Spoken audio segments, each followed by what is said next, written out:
बंटवारा। एक हृदय स्पर्शी कहानी।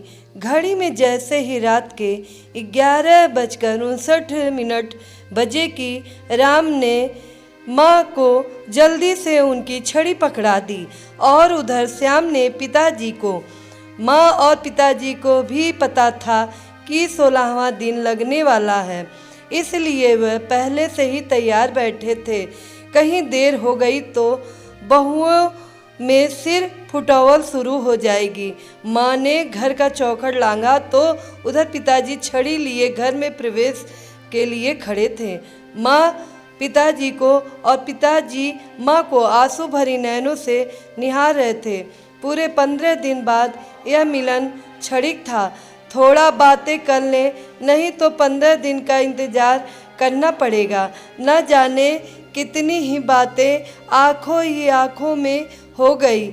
उजाली रात थी, मानो आज चाँद भी उन्हें एक दूसरे को जी भर देखने के लिए अपनी आंखें खोल दी हों, पर चाँद भी मनुष्य के निष्ठुरता के आगे लाचार है। पिताजी जल्दी अंदर आ जाओ, बिस्तर लगा है, राम ने कहा। उधर श्याम माँ का हाथ पकड़कर अंदर खींच ले गया। सो जाओ बिस्तर पर, पिताजी का है, श्याम ने कहा। बेटा थोड़ा पानी पिला दो, माँ ने कहा। अच्छा, राम जी की जुगनी ने पानी नहीं पिलाया है। हाँ, पिलाती भी क्यों, उन्हें तो पता था माँ को अभी ठेल देंगे श्याम के यहाँ, फिर उसकी जिम्मेदारी हो जाएगी। पर हम भी पानी नहीं देंगे, सुबह का इंतजार करो और सो जाओ, श्याम ने माँ से कहा। शायद माँ ने आंसुओं से ही प्यास बुझा ली हो। पता नहीं स्वामी जी किस हाल में होंगे, कहीं राम उन्हें मेरी टूटी हुई चारपाई ही ना दे दे सोने के लिए। उन्हें नींद कैसे आएगी। जिंदगी भर राम और श्याम की खुशी के लिए अथक परिश्रम करते रहे, अब बुढ़ापा में किसे उनकी परवाह है। माँ को नींद कहाँ आने वाली थी। माँ सोचने लगी कि आखिर मेरे परवरिश में कहाँ खोट रह गई थी। अपने हिस्से की रोटी इन्हें खिलाई, पहले प्यास इनकी बुझाई। स्वामी जी जब कोई सामान बाजार से लाते थे तो पहले राम और श्याम को खिलाते थे, यदि बच गया तो हम और स्वामी जी खाते थे। माँ वैष्णो हमारी कैसी परीक्षा ले रही हैं। आज भी याद है कि जब कभी भी राम और श्याम को किसी चीज़ की ज़रूरत पड़ती थी तो वह दोनों कैसे मेरे आंचल से लिपट जाया करते थे। पगले तरह तरह के बहाने बनाकर हमसे वो चीज़ हासिल कर लेते थे। मैं हमेशा उन दोनों की तरफ ही रहती थी। उनके पिताजी को किसी न किसी तरह मिला ही लेती थी। यदि कभी मैं राम और श्याम से रूठ जाती थी तो वे दोनों इतने भोले बनकर हमें मनाते थे कि हम दोबारा रूठना भूल जाते थे। उनके पसंद का खाना बनाना, उनके पसंद का पहनावा, उनकी हर एक इच्छाओं को पूरा करना स्वामी जी की पहली प्राथमिकता होती थी। स्वामी जी को पहले ही इसके लिए अतिरिक्त कार्य करना पड़ा हो, फिर भी राम और श्याम के लिए क्या कुछ नहीं किए। पढ़ाई लिखाई से लेकर खुद के पैर खड़े होने तक आदि आदि। मैं और स्वामी जी ना जाने कहाँ कहाँ मत्था टेके होंगे। मंदिर, मस्जिद, गुरुद्वारा तथा गिरजाघर, जिसने जहाँ कहा हम वहाँ गए। अंतिम बार एक भिखारी के कहने पर हम दोनों माँ वैष्णो के दरबार गए थे।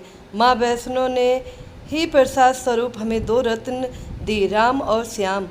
1.25 महीने बाद पुनः मैं और स्वामी जी माँ वैष्णो के दरबार गए। दर्शन की, चुनरी चढ़ाई, हम दोनों ने खूब खर्च किए। सभी भिखारियों की झोलियाँ लड्डुओं से भर दी थी। तब से हर साल माँ वैष्णो के दरबार दर्शन करने पहुँच ही जाती थी। राम और श्याम भी हम दोनों से मोहब्बत करते थे। कभी कभी वह दोनों स्वयं अपने हाथों से खाना बनाकर हम दोनों को खिलाते थे। मेरा और स्वामी जी का रोज़ शाम को पैर दबाना उनका नित्य का काम था। पूरे कॉलोनी में राम और श्याम की बड़ी प्रशंसा होती थी। स्कूल में हमेशा वही दोनों टॉप पर रहते थे। स्कूल से लौटते पर झट से आंचल में छिप जाना, लंच ना करने का बहाना, उनकी प्यार भरी बातें सब कहाँ चली गईं। बहुओं के आते ही उनका स्वभाव बदलने लगा। पहले तो लगता था अभी बच्चे हैं, ना समझ हैं, धीरे धीरे हालात ठीक हो जाएगा, पर दिन व दिन घर के हालात बिगड़ते गए। सब कुछ वे दोनों अपनी मर्जी के करते गए, न हमसे कोई राय बात, न स्वामी जी से। मैं तो दांत पीस के रह जाती थी, पर स्वामी जी के नाते कुछ बोल नहीं पाती थी। वो तो अक्सर मुझे समझाया करते थे कि देख कौशल्या, ये बच्चे नए ज़माने के हैं, इनको अपनी मर्जी से ज़िंदगी जीने दो, इनके मामले में दखल ना करो, उसी में भलाई है, नहीं तो ये कब क्या जवाब दे देंगे कुछ गारंटी नहीं है। अब हम वृद्ध हो गए हैं, यूँ समझ लो चाय में गिरी हुई मक्खी, चुटकी से पकड़कर बाहर करने में देर नहीं लगेगी। किंतु मैं कहाँ मानने वाली थी। मैं सोचती थी राम और श्याम मेरे औलाद हैं, क्या इन्हें सही गलत पर डांट फटकार नहीं कर सकती। जब मुझसे नहीं रहा गया तो मैंने राम और श्याम को बुलाकर कह दिया कि तुम लोगों की मनमानी नहीं चलेगी। घर में क्या हो रहा है, कब मायके कब ससुराल, क्या योजना बन रही है, हमें भनक तक नहीं लगती। जब जी आया पर्स उठा के चल दिया। समझ देना अपनी अपनी बीवियों को, यहाँ रहना है तो हमारी मर्जी से रहें, नहीं तो अपने मायके चली जाएं। राम और श्याम को माँ की यह बात अच्छी नहीं लगी। वह माँ को घूरते हुए अपने कमरे में चले गए। समय के साथ साथ माँ और पिताजी से राम और श्याम की दूरियां बढ़ने लगीं। यह दूरी कब खाई में तब्दील हो गई पता ही नहीं चला। आए दिन दोनों अपने माँ और पिताजी से झगड़ते तो उनकी माँ और पिताजी अपना मकान दूसरे को लिख देने की बात करते, किंतु किसी के माता पिता ऐसी नहीं करते हैं। पुत्र भले ही कुपुत्र हो जाए, किंतु माता कभी कुमाता नहीं होती, ना ही पिता कुपीता होता है। धीरे धीरे राम और श्याम में भी झगड़ा झंझट होने लगा और दोनों में बंटवारा हो गया। कौशल्या और स्वामी जी की तबीयत भी अक्सर खराब रहने लगी। दोनों बेटों ने मिलकर अपने माँ और पिताजी को बांट लिया, वो भी 15-15 दिन के लिए। घर के बीचों बीच दीवार खींच गई। बरसों से साथ साथ रहने वाले माता पिता को जब एक दूसरे की अधिक आवश्यकता थी, तब उनके कुपुत्रों ने उन्हें अलग थलग कर दिया। वे भी साथ साथ रहने की जिद नहीं कर पाए। भोर हुई। श्याम जब नित्य क्रिया से खाली हुआ तब याद आया कि माँ ने रात में पानी मांगा था।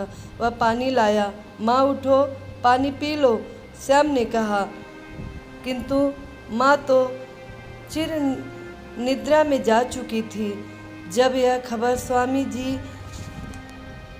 को मिला तो उठकर जोर से बोले, मैं भी आ रहा हूँ कौशल्या। तभी तपाक से गिर पड़े, ऐसे गिरे कि दोबारा न उठ पाए। शायद माँ वैष्णो ने दोनों को हमेशा के लिए अपने पास बुला लिया हो, साथ साथ रहने के लिए। मित्रों, इस कहानी से हमें यही शिक्षा मिलती है कि हमारे माता पिता जीवन में एक बार मिलते हैं, हमें उनका सम्मान करना चाहिए।